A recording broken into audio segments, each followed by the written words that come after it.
1절부터 13절 말씀입니다. 로마서 4장 1절부터 13절 말씀까지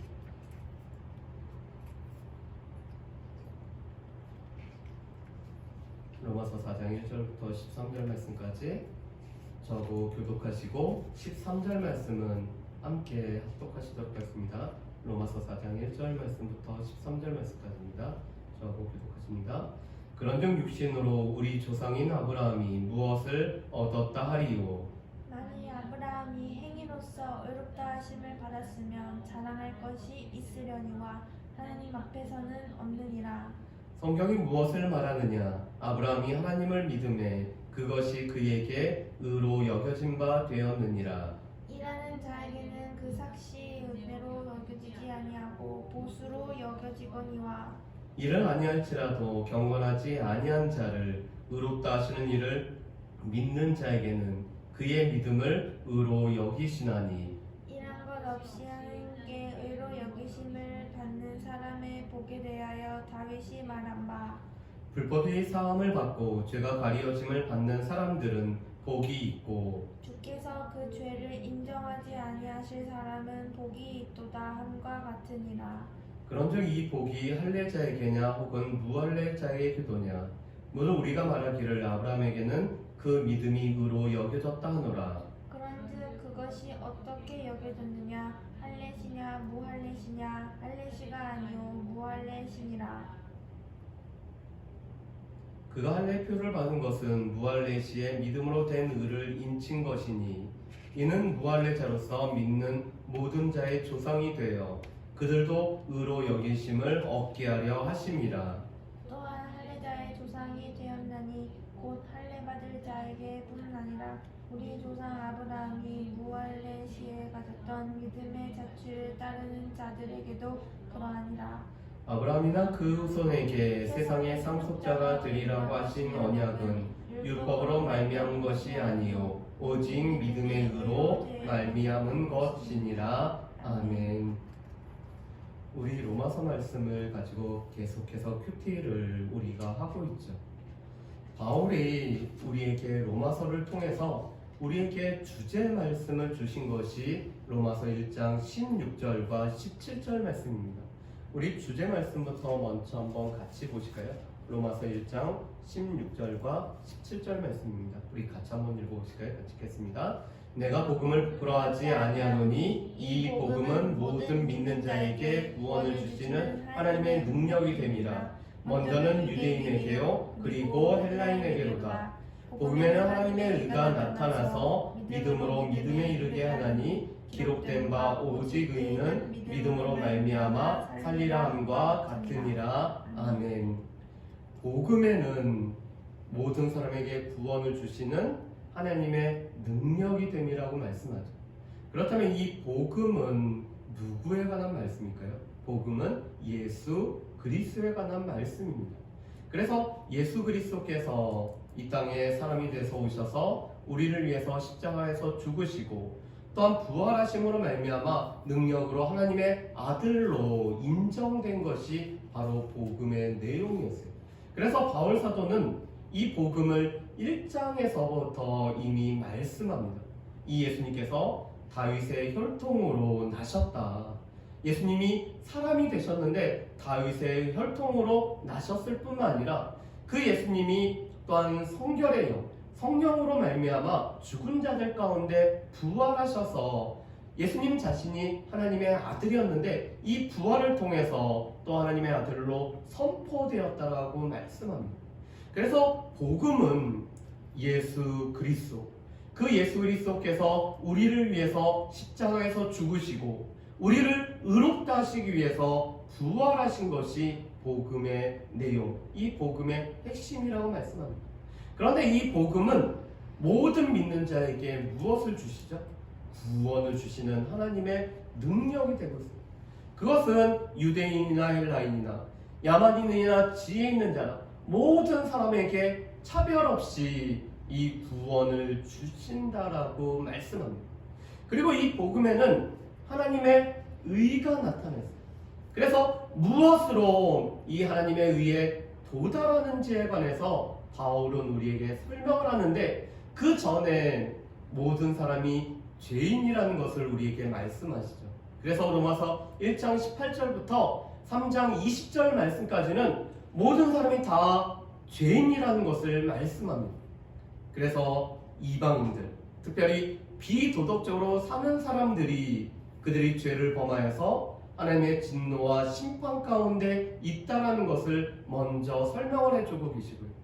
도덕적인 사람들도 다른 사람들을 판단하고 비판하지만 똑같은 일을 행하기 때문에 그들도 죄가 있어서 그들도 하나님 앞에 심판과 하나님의 진노를 받는 대상이 된다라고 말씀합니다.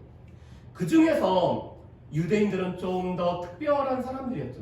왜냐하면 이 유대인들은 하나님의 말씀인 율법을 맡은 자였기 때문에 우리는 이 율법을 지킴으로 말미암아 우리는 하나님의 의에 도달한다라고, 그래서 율법을 지키는 것을 자신의 의로 삼으려고 했던 사람들이 바로 이 유대인들이었어요. 그런데 율법을 자랑하고 하나님께서 우리에게 율법을 주셔서 우리는 특별한 백성이 되었다라고 자부를 하고 있는 이 유대인들이 율법을 어떻게 했죠?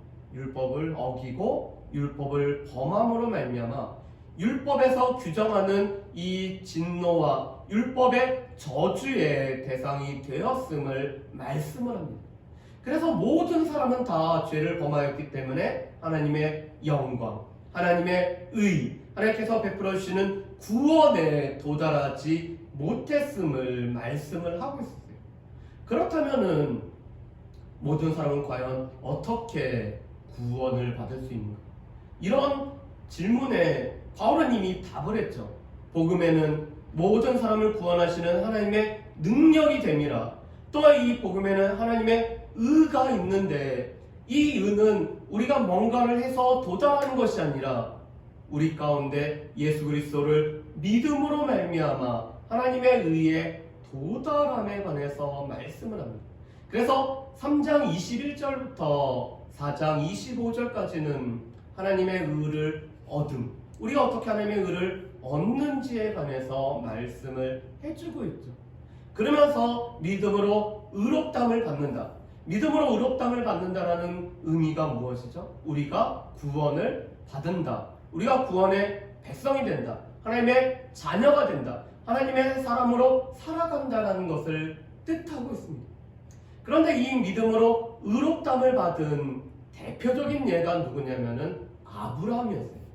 왜 아브라함이 중요하냐면은 유대인들에게 있어서는 이 아브라함은 육신의 조상이 되기 때문에 그렇습니다. 우리 마태복음 1장 1절 말씀을 우리 같이 한번 보실까요? 마태복음 1장 1절 말씀입니다. 우리 여기 앞에 띄워주시세요. 마태복음 1장 1절 말씀입니다. 우리 같이 한번 읽어보실까요? 같이 읽겠습니다. 아브라함과 다윗의 자손 예수 그리스도의 세계라. 아멘. 마태복음은 유대인들을 대상으로 보내진 복음서예요. 그래서 1차적으로 유대인들에게 쓰여진 말씀입니다. 그렇기 때문에 유대인들에게 그들이 친숙한 족보로, 그래서 계보라는 말을 사용하죠. 이 족보를 통해서 예수님을 소개하는데 예수님을 어떻게 소개하죠? 아브라함과 다윗의 자손 예수 그리스도시다라고 설명을 합니다. 예수님을 소개함에 있어서 이 구약에 수많은 인물들이 많은데 가장 대표적인 두 사람을 끄집어내는 거예요. 한 사람은 바로 유대인들이 그들의 조상으로 여기는, 특별히 믿음의 조상으로 여기는 아브라함을 거론합니다. 그리고 또 그들이 늘 꿈꾸는, 우리 가운데 이런 나라와 이런 왕을 허락해달라고 꿈꾸는 다윗을 들고 있죠. 그래서 예수님은 이 믿음의 조상인 아브라함의 자손으로, 또한 다윗의 자손으로 이 땅에 왕으로 오신 분이 예수님이다라고 소개하는 것이 마태복음 1장 1절의 말씀입니다. 그렇다면 왜 마태가 이 두 인물을 들어서 설명을 할까요? 유대인들에게 있어서 가장 친숙하고 가장 기대하고 가장 소망하는 사람이기 때문에 그렇죠. 왜냐하면 아브라함은 육신으로는 유대인들의 조상이 될 뿐만 아니라 아브라함은 의의 정형으로 일컬어지는 사람이었어요. 그리고 이 아브라함은 유대인들이 자부심을 갖는, 우리는 아브라함의 자손이야, 우리는 아브라함의 후손이야 하는 것을 긍지로 삼는 그런 인물이 바로 아브라함이었습니다. 그래서 자신들은 아브라함의 자손이기 때문에 우리 가운데는 하나님의 구원이 임한다는, 아브라함의 자손이 됐다는 것 자체가 구원받은 백성이라는 생각을 가질 정도로 이 아브라함은 의의 정형이었습니다. 그리고 랍비들은 이렇게 생각했어요.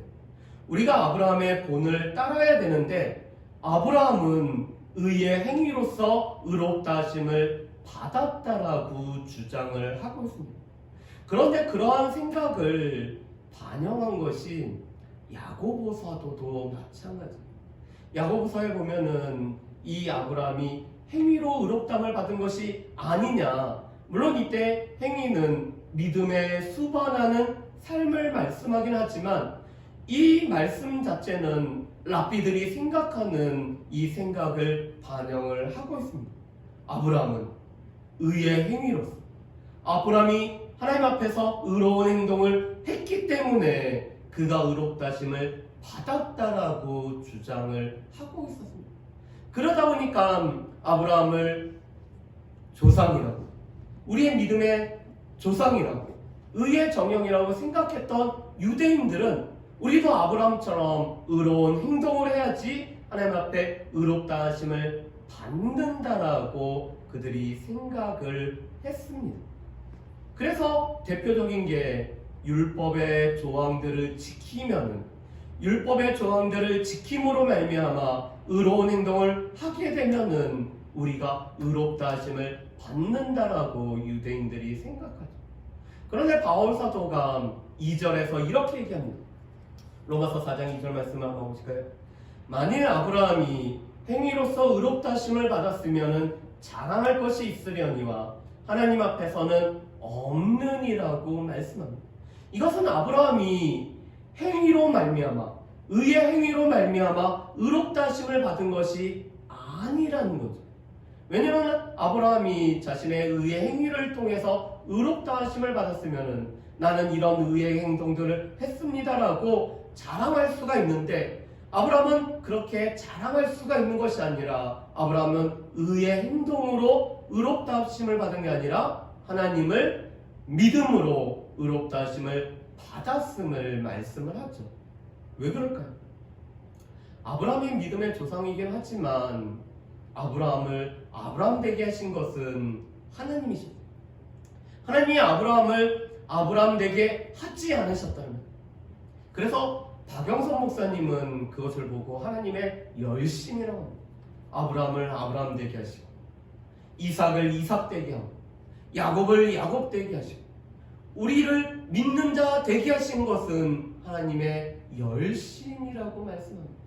왜냐하면 아브라함은 이 육체 행위로서, 어떤 의로운 행위로서 의롭다 하심을 받는 것을 받을 만한 사람이 아니었기 때문에 그렇습니다.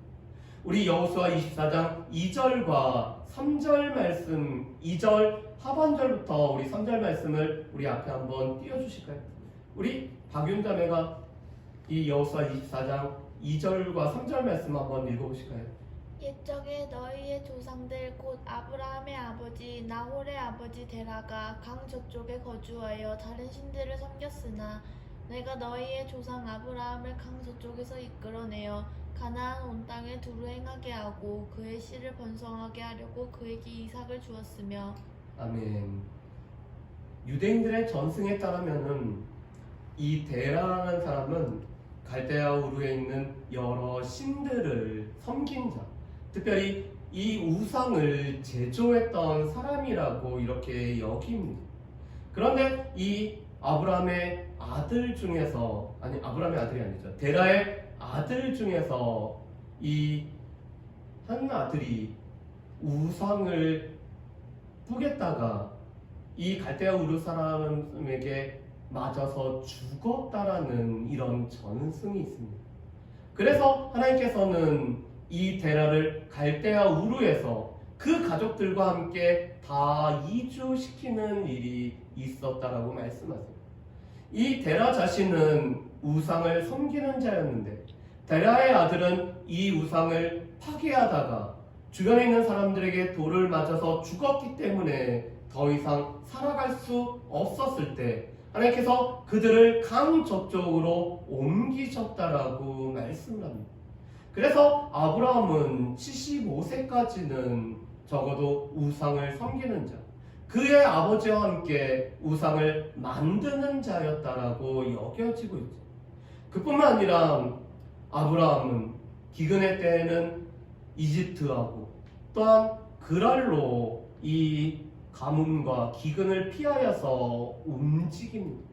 물론 아브라함은 롯에게 땅도 양보하고 그 롯을 구하기 위해서 집에서 길리운 자 318명을 데리고 전쟁에 나가기도 하고 또 무엇보다도 소돔과 고모라를 위해서 기도하는 사람이었지만 여전히 하나님의 약속을 신뢰하지 못하고 기근 때에는 여러 곳으로 옮겨갔죠. 그뿐만 아니라 바로를 두려워하고 이 그랄의 아비멜렉을 두려워한 나머지 자기 아내 사라엘을 누이 동생이라고 속입니다. 물론 그가 사촌 동생이긴 했지만 그렇다고 누이 동생이 아니라 아내였음에도 불구하고 누이 동생이라고 속이죠. 이런 일들을 보면은 아브라함의 행동, 아브라함의 행위는 우리하고 별반 차이가 없음을 알 수가 있습니다. 그렇기 때문에 바울은 한마디로 정의를 이 아브라함은 의로운 행위로 의롭다 하심을 받은 것이 없기 때문에 자랑할 것도 없다라고 말씀합니다.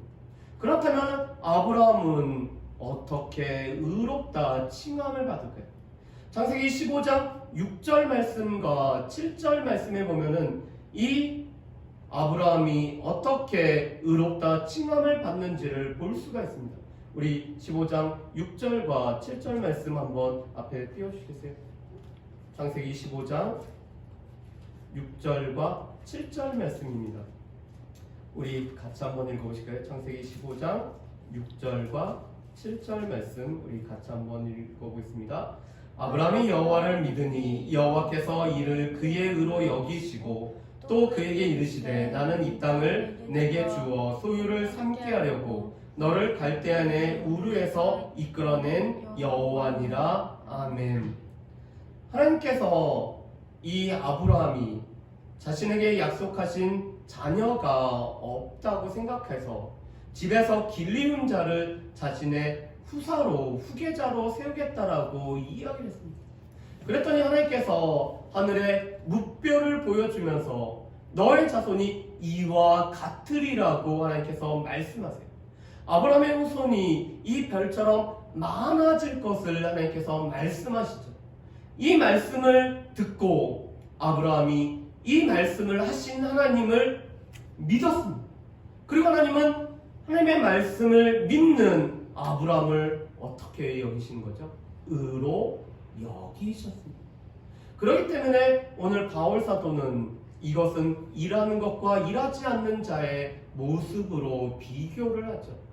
일하는 자에게는 삭시 주어지는데 그 삭을 무엇으로 여기죠? 그것은 정당한 보수, 정당한 대가로 여기게 됩니다. 내가 일을 했기 때문에 내가 일한 거에 삭을 받는 것은 마땅하다라고 여기고 있어요. 그래서 예수님이 유대인들에게 포도원에서 일하는 일꾼들의 비유를 해주고 있습니다. 아침 일찍부터 또 늦은 시간까지 사람들을 불러다가 한 데나리온씩 주기로 하고 약속을 하고 이 포도원에 드리는 일을 하고 있습니다. 그런데 맨 늦게 온 사람, 1시간만 일한 사람에게 한 데나리온을 주고 있습니다. 그랬더니 일찍 온 사람들, 아침 일찍부터 온 사람들은 어떤 생각을 가질까요? 1시간만 일한 사람에게 1데나리온을 줬으니까 나는 일을 저 사람보다 더 많이 했으니까 나는 더 많은 것을 받을 것을 기대합니다. 왜 그렇죠? 일한 사람에게는 그 삭은 보수고 그거는 대가라고 여기기 때문에 이 1시간을 일한 사람이 한 데나리온을 받는다라면 12시간 일한 나는 얼마를 받는다라고 생각하는 거예요? 적어도 많게는 12배, 많게는 아니어도 그래도 적어도 두세 배는 받겠거니 생각을 하죠. 그런데 그 포도원의 주인이 늦게 온 사람부터 시작해서 다 한 데나리온씩 줍니다. 그랬더니 아침 일찍부터 온 사람이 이렇게 얘기해요. 1시간밖에 일하는 사람을 종일토록 수고한 우리와 같게 대우하시냐고 불평을 합니다. 그랬더니 주인이 이렇게 얘기해요. 너하고 내가 처음 일할 때 한 데나리온을 주기로 하고 약속을 하고 우리 너 일을 시키지 않았느냐?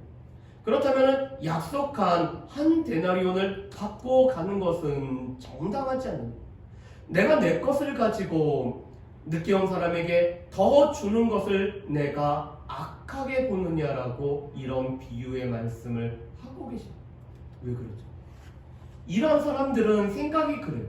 내가 일을 했기 때문에 삭슬 받는 것은 당연한 거고, 이 당연한 것은 내가 받는 보수기 때문에, 물론 나를 이렇게 써준 것은 감사하지만 나는 나의 수고의 대가를 받는다라고 그것에 더 큰 의미를 부여하지 않습니다. 그렇지만 일하지 않은 사람, 1시간밖에 일하지 않음에도 불구하고 종일토록 일한 사람하고 똑같이 대우해줄 때 1시간 일하는 사람은 어떻게 되죠? 자신은 그거에 상당히 받지 못할 거라고 생각했는데 한 데나리온을 가닥 떠는 것 때문에 은혜, 주인의 호의, 이 주인의 그 선하심 때문에 감사를 하죠.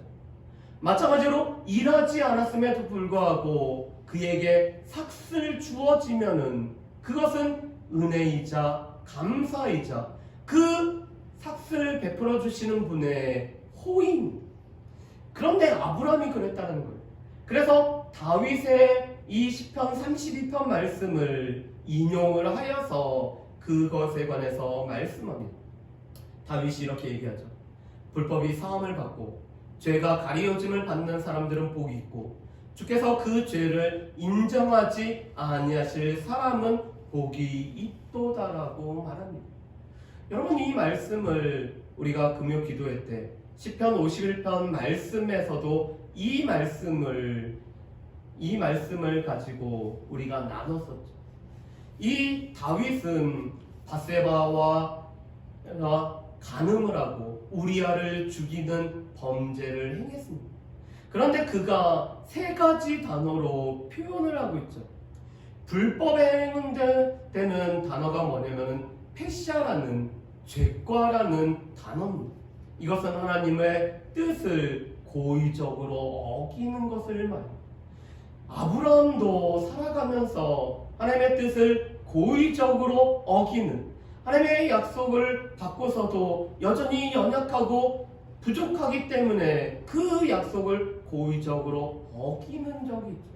그래서 애굽 여인 하갈을 통해서 이스마엘이라는 아들을 얻기도 합니다.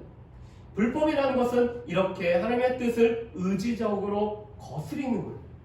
죄라는 것은 하타마라는 단어로 죄의 강렬함, 이 죄가 세력으로 갖고 있기 때문에 이 죄의 세력으로 말미암아 목표를 벗어나고 길을 잃어버린 것이 바로 이 하타마라는 단어입니다. 하나님의 뜻대로 살아가야 됨에도 불구하고 하나님의 뜻대로 살아가지 못하고 길을 잃고 목표를 벗어나 버린 것을 말합니다. 그리고 주께서 그 죄를 인정하지 않다의 이 죄라는 것은 죄악, 아본이라는 단어를 사용합니다. 구체적으로 행동으로 짓는 죄를 말하고 있는 거예요.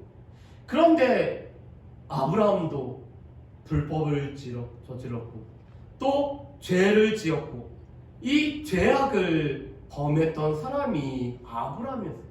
그런데 하나님께서 이 불법을 사해 주십니다. 깨끗이 사해 주세요. 그리고 이 죄의 세력으로 말미암아 길을 잃어버렸던 것을 가려주시고 또 아브라함이 구체적인 범죄를 행했던 것을 하나님께서 인정하지 않으십니다.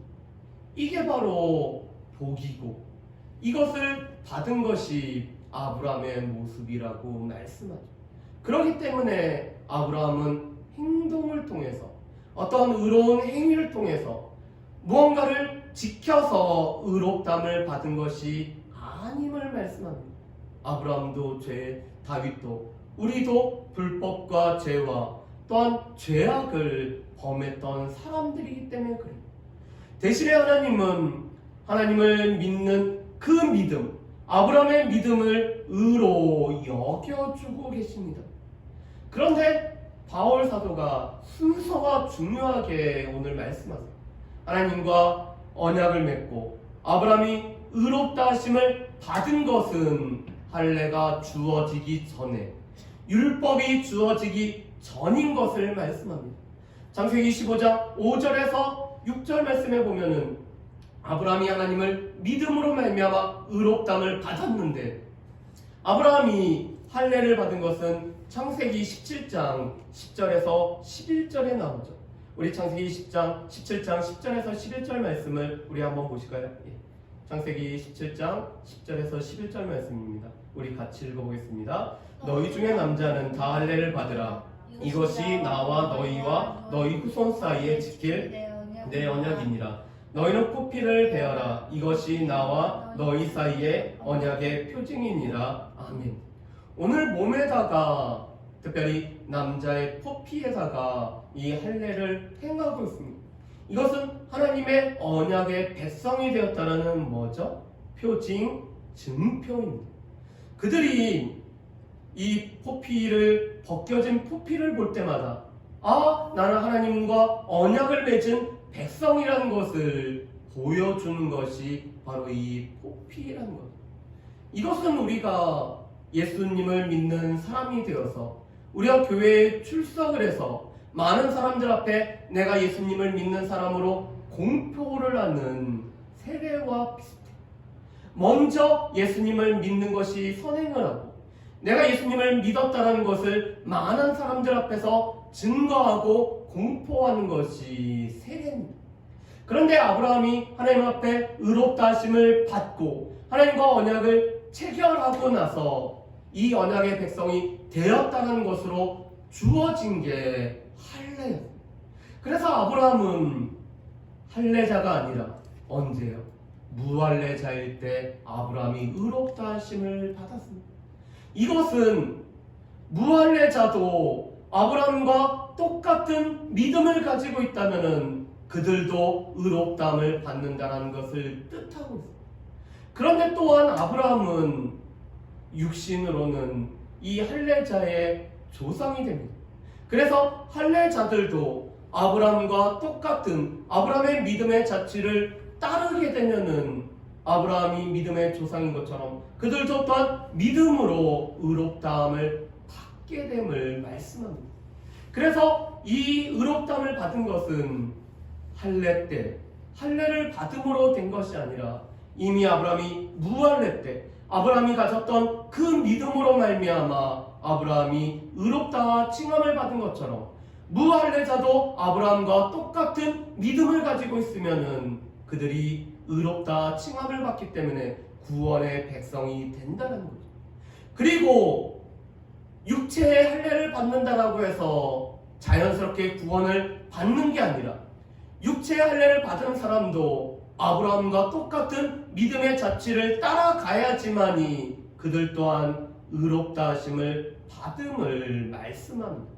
그래서 아브라함은 무할례자 그리고 할례자 모두 믿음의 조상이 되죠.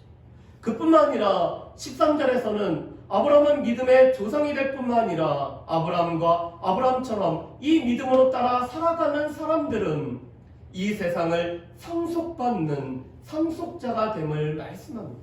그래서 상속자가 되는 것도 아브라함이 하나님을 믿어서 언약으로 말미암아 주어졌기 때문에 결코 행위로 이 세상의 상속자가 되는 것이 아니라 믿음으로 상속자가 됨을 말씀하죠. 그러면서 아브라함이 하나님을 믿었는데 어떤 하나님을 믿었는지를 바울이 14절부터 25절까지 설명합니다. 우리 간단하게 한번 볼까요? 아브라함이 믿었던 하나님은 무엇보다도 죽은 자 가운데서 살리시는 하나님, 다시 말해서 부활의 하나님을 아브라함이 믿었음을 보게 됩니다. 또한 아브라함은 없는 자 가운데 있게 하시는 하나님, 무에서 유를 창조하시는 창조의 하나님을 믿었음을 보게 됩니다. 그러면서 특별히 아브라함이 그 아들을 주시겠다는 약속을 받았을 때 아브라함의 몸의 상태는 이미 죽은 상태인 것을 말씀을 하죠. 하나님께서 너의 후손이 이와 같으리라고 말씀하셨을 때 아브라함은 죽은 자 가운데서 살리시는 하나님을 믿었는데 자신의 몸 자체가 이미 죽은 줄을 알았다는 거죠.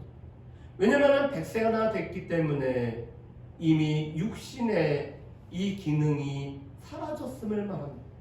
또한 사라는 90세가 되었을 때 사라가 늙어서 생리가 끊어졌습니다. 생리가 없다는 것은 출산할 수 있는 가능성이 없다는 거예요. 그런데 이러한 상황 때문에 아브라함의 믿음이 약해지지 아니하고 하나님의 말씀하신 하나님을 믿음으로 말미암아 믿음이 약해지지 아니하고 또한 믿음이 오히려 견고하여 졌기 때문에 하나님의 약속을 믿은 아브라함에게 이삭이라는 믿음으로 주어지는 아들이 주어졌음을 말씀을 하고 있습니다. 그래서 이것은 아브라함은 그래서 모든 믿는 자의 조상이 됨을 말씀합니다. 무할례자도 할례자도 아브라함을 믿음의 조상으로 삼을 수 있는 것은 아브라함이 믿음으로 의롭다 하심을 받은 것처럼 우리도 믿음으로 의롭다 하심을 받는다라는 것을 보여주기 위해서 아브라함을 드러내고 있죠. 그리고 할례라는 것은 이것은 언약의 증표이기 때문에 이 육체의 할례가 중요한 게 아니라 우리의 마음의 할례를 행하고 우리가 마음으로 하나님을 섬기고 믿고 하나님을 따라가는 그리고 아브라함이 하나님의 말씀을 믿었기 때문에 하나님께서 갈 바를 알지 못하는 중에서도 아브라함을 인도하실 때 자신의 삶을 의탁해서 드렸던 것처럼 우리 또한 하나님을 믿기 때문에 우리의 삶을 드리고 의탁하는 것들이 필요하다는 거죠. 또 이 말씀은 구원에 관해서는 우리가 자랑할 것이 없다는 것입니다. 아브라함이 행위로서 의에 도달했으면 의롭다 칭함을 받았으면 자랑할 수 있었는데 아브라함이 행위로서 의롭다 하심을 받지 않았기 때문에 자랑할 수 없는 것처럼 우리 또한 우리의 행위로서는 의롭다 하심을 받았다라고 자랑할 수 없다는 것입니다. 교회를 매주 출석한다고 해서 우리가 하나님 앞에서 어떤 올바른 일을 한다라고 해서 우리 가운데서 선을 행한다라고 해서 그것이 우리로 하여금 의롭다 하심을 받게 하는 것이 아니라 오직 나를 위해 내어주심이 되고 나를 의롭다 하시기 위해서 부활하신 그 예수 그리스도를 믿음으로 말미암아 의롭다 하심을 받기 때문에 결코 우리의 어떤 것으로 자랑할 수 없음을 말씀합니다. 그리고 또한 우리에게 필요한 것은 아브라함과 동일한 믿음이 우리에게 필요하다는 것. 부활의 하나님, 창조의 하나님, 죽은 자 가운데서 살리시는 하나님. 여전히 우리의 상황이 죽은 것 같은 상황 속이지만 하나님께서는 살리시는 하나님이신 부활의 하나님을 우리가 믿어야 됩니다. 없는 중에 있는 것으로 오늘 부르시는 그 하나님을, 창조의 하나님을 우리가 믿어야 된다는 것입니다. 그래서 우리의 상황이, 우리의 형편이 사방이 우겨쌈을 당하는 것 같고 우리 가운데는 일이 안 될 것 같고 우리 가운데는 앞이 캄캄하고 아무것도 없는 것처럼 보일지라도 우리 가운데 약속하시고 말씀하시고 우리의 삶에 함께 하시는 하나님을 믿으면 그 하나님으로 말미암아 죽은 자 가운데도 부활의 능력이 나타날 뿐만 아니라 없는 것 가운데도 있는 것이 나타남을 우리가 믿고 또 그 믿음으로 살아가야 됨을 말씀을 하고 있습니다. 그리고 마지막으로 아브라함은 믿었기 때문에 하나님 앞에 자신의 삶을 전적으로 의탁해서 드렸죠. 갈 바를 알지 못하지만 하나님께서 지시하신 땅으로 가. 그 가운데서 하나님께서 아브라함을 아브라함 되게 하실 때 그 하나님과 동행하는 삶을 살아가며 자신의 삶을 의탁했습니다. 우리의 삶에서도 아브라함처럼 하나님 앞에 우리의 삶을 의탁하고 하나님의 이끄신 대로 그 하나님의 손에 이끌림을 받아 살아가는 것이 우리에게도 필요합니다. 바라기는 아브라함의 믿음이 우리의 믿음이고 아브라함이 의롭다함을 받은 것이 동일하게 우리가 의롭다함을 받았고 우리를 그렇게 의롭게 하시는 하나님은 부활의 하나님일 뿐만 아니라 창조의 하나님이심, 이 하나님을 늘 믿음으로 믿고 나아갈 수 있는 또한 그 하나님 앞에 우리의 삶을 드리고 하나님의 손에 이끌려 살아가는 저와 여러분들 되시기를 주님의 이름으로 축복합니다. 아멘. 우리 이 시간에 같이 우리 찬양하도록 하겠습니다.